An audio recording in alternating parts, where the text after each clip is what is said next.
नमस्ते बच्चों, मैं आज दोहे पाठ आप लोग को पढ़ाने जा रही हूँ। पहला है दोहे हैं कबीर का। इसमें 3 कवियों के दोहे संकलित है, जिसमें सबसे पहले कबीर के दोहे पढ़ेंगे।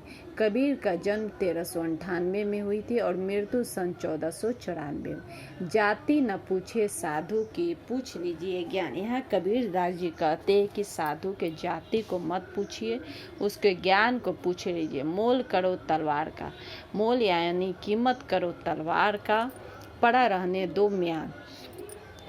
म्यान यानी जहाँ तलवार का खोल, जिसमें तलवार रखा जाता है।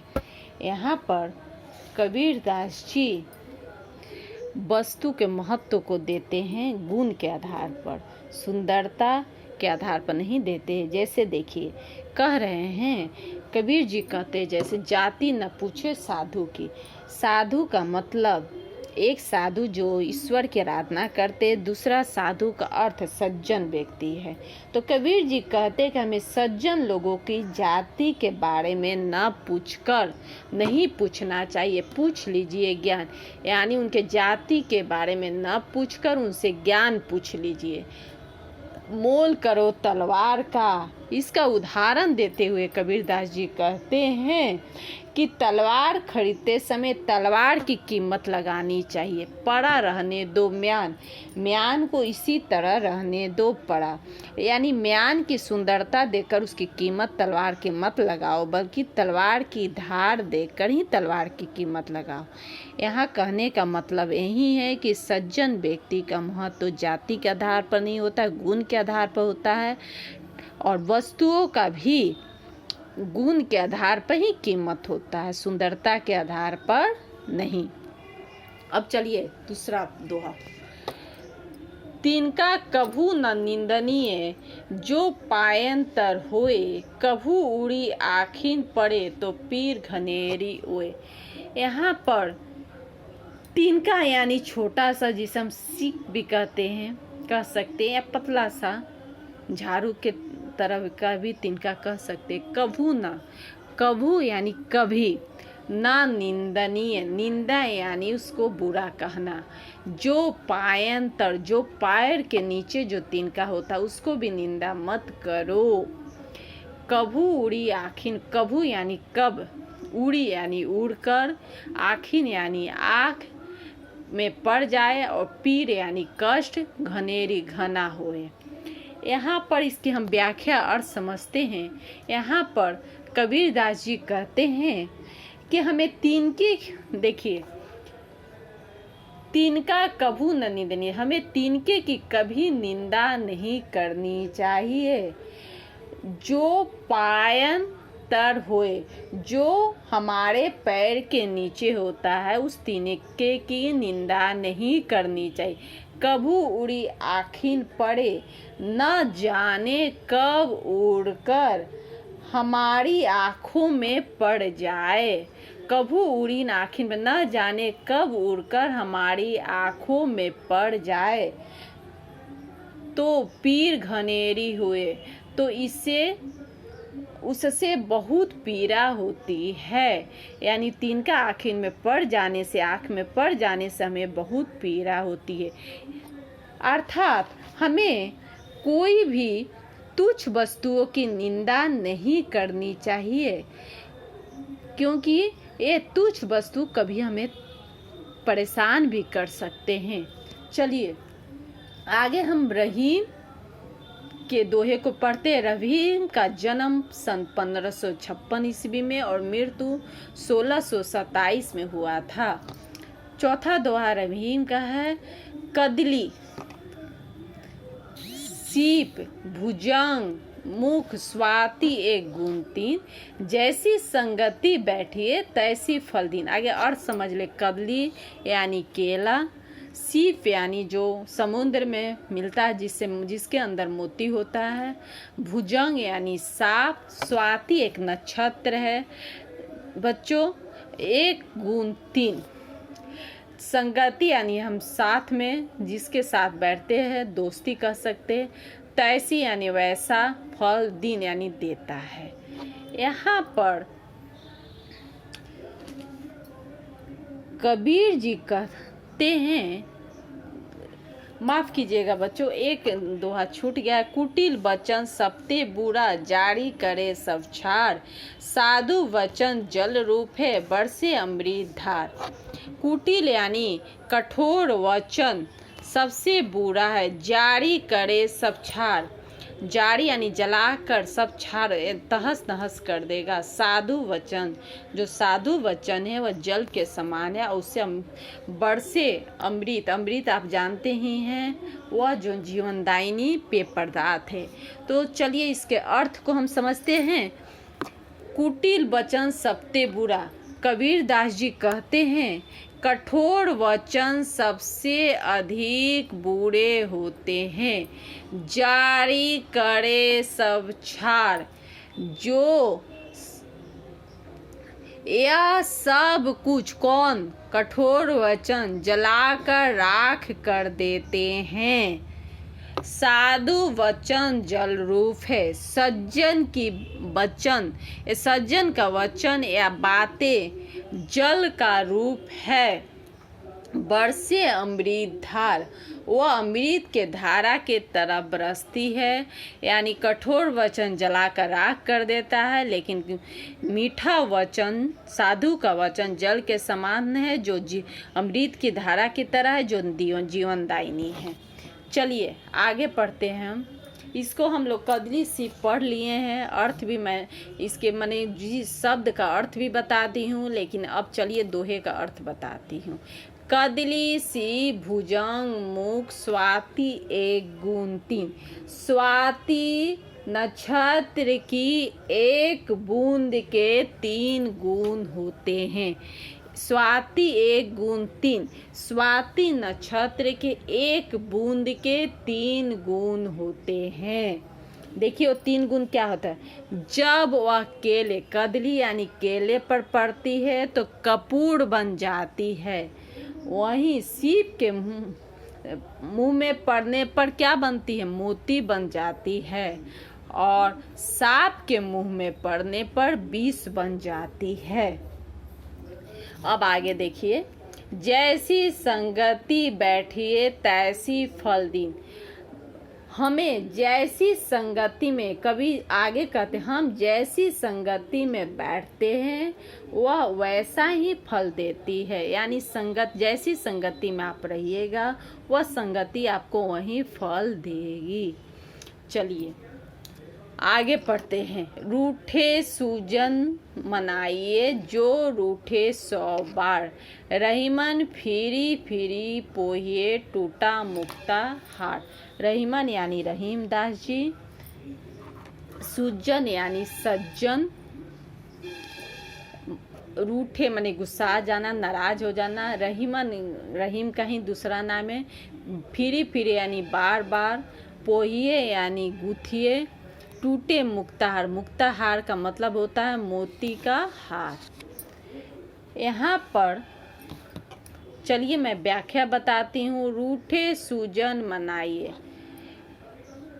कबीर रहीम जी कहते कि हमें नाराज हुए सज्जन व्यक्ति को मनाना चाहिए।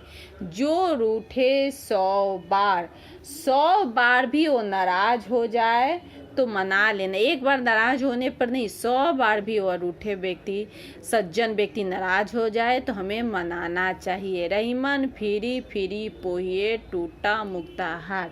रहीम दास जी आगे कहते हैं कि जिस प्रकार, रहीमन फिरी फिरी पोहिए, जिस प्रकार मोतियों के हार को टूट जाने पर बार बार पिरो कर रखते हैं, अर्थात सज्जन भी मोती के हार के समान हमारे लिए मूल्यवान होते हैं। इसलिए वह बार बार रूठे तो उसे बार बार मनाना चाहिए। जिस तरह मोती के हार हमारे लिए कीमती है, उसी तरह सज्जन व्यक्ति के भी साथ रहना हमारे लिए मूल्यवान है। सज्जन व्यक्ति भी हमारे लिए मूल्यवान, उनकी संगति भी मूल्यवान है। चलिए आगे पढ़ते हैं। बिगड़ी बात बने नहीं, लाख करो किनको। बिगड़ी यानी खराब बात, यानी जो कोई भी काम या बात, लाख करो किनको, कितना भी करो, रहीमन फाटे दूध को, फट जाता दूध को, रहीमदास जी कहते आगे, मथे माने उसे मथा जाता है तो मक्खन निकलता है। दही या दूध को मथने पर मक्खन निकलता है। अब चलिए इसका अर्थ हम लोग समझते हैं। रहीमन बिगड़ी बात बने नहीं। रहीमदास जी कहते कि बिगड़ी हुई बात नहीं बनता है, लाख करो किनको, इस बात के लिए बनाने के लिए लाख उपाय करो पर भी नहीं बनती है। यानी बिगड़ी हुई बात एक बार बिगड़ जाती है, लाख कोशिश करने पर भी नहीं बनती है।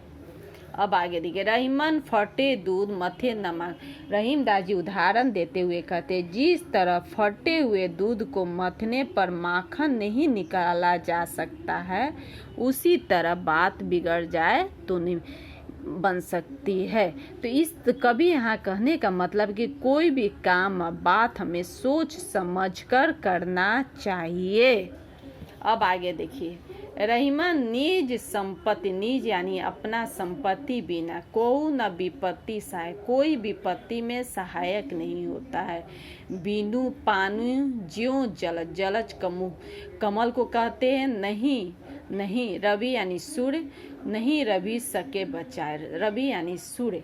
यहाँ पर देखिए इसके, चलिए हम लोग व्याख्या से करते हैं। रहीमन निज संपत्ति बिना, रहीम जी कहते हैं निज यानी अपनी संपत्ति के बिना कोई भी, को न विपत्ति सहाय, कोई भी सहाय नहीं होता। यानी मुसीबत के समय में केवल अपनी संपत्ति ही सहायक होता है। अब बीनू पानी ज्यों जलज को नहीं रवि सके बचाए, जिस तरह बिना पानी के कमल को सूर्य भी नहीं बचा सकता। यानी कमल पानी में खिलता है और सूर्य के रोशनी से खिलता है। जब पानी खत्म हो जाएगा, जिसमें पानी में जो कमल आता है उस खत्म हो जाए, कितना भी सूर्य रोशनी दे तो वह बचा नहीं सकता है। यहाँ पर रहीमदास जी का कहना यही है कि हमें अपने सगा और संपत्ति से हमेशा संबंध रखना चाहिए, उससे प्रेम करना चाहिए।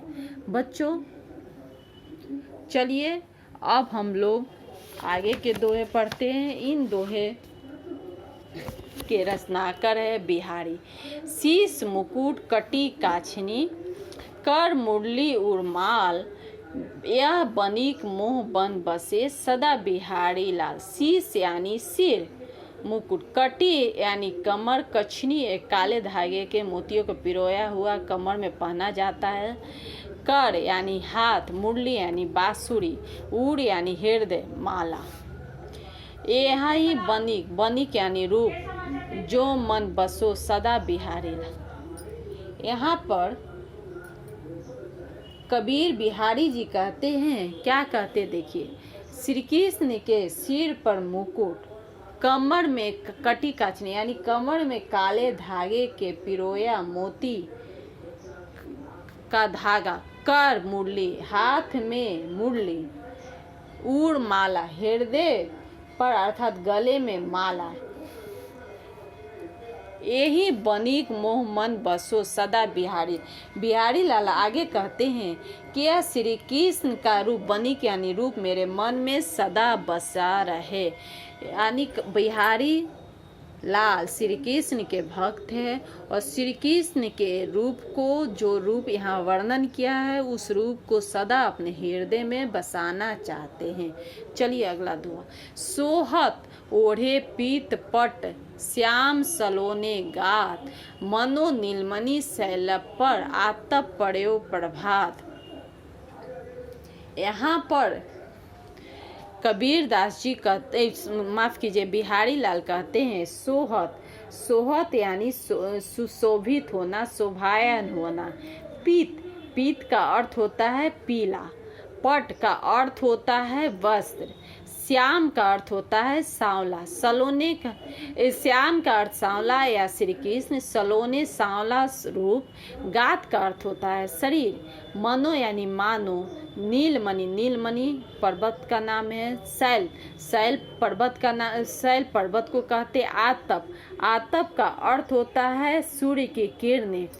पड़ेव, प्रभात, प्रभात यानी सुबह के समय के सूर्य की किरण।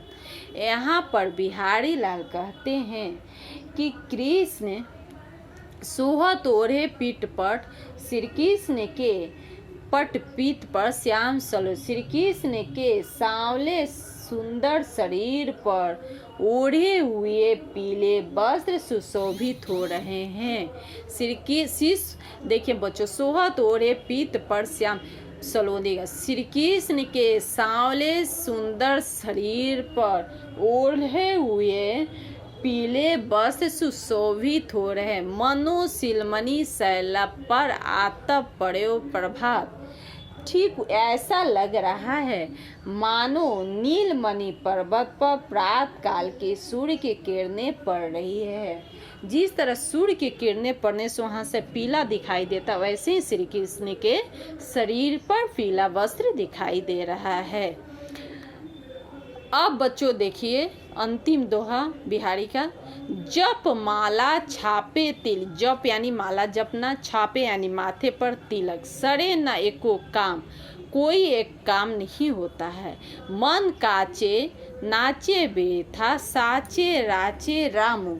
यहाँ पर बिहारी दास कहते हैं कि जप माला छापे तिलक, माला जपने और तिलक छापने अर्थात लगाने से सरे न एको काम, एक भी काम सफल नहीं होता है। मन काचे नाचे बेथा, साचे राचे रामू। और आगे कहते कि जब तक मन भक्ति में पूरी तरह न लगा हो और बेकार में इधर उधर नाचता रहता है, जब तक मन राम की, तब तक कोई लाभ नहीं मिलता। यानी हमारा मन जब राम की सच्ची भक्ति में लीन नहीं होता है, तब तक कोई लाभ नहीं मिलता, हमारा मन इधर उधर भटकता है। यहाँ पर बिहारी लाल का यही कहना है कि माला जपने से, तिलक छापने से ईश्वर की भक्ति नहीं मिलेगा। ईश्वर की भक्ति करना है तो सच्चा मन से ईश्वर की भक्ति करो, मन से भक्ति करो। बच्चों बिहारी लाल का जन्म भी मैं बता दूं आपको, इनका जन्म सन 1595 में हुआ था, मृत्यु 1663 ईस्वी में हुआ था। बच्चों आशा है कि आपको यह दोहे समझ में आ गया हो। मैं अपनी वाणी को विराम देती हूँ। धन्यवाद।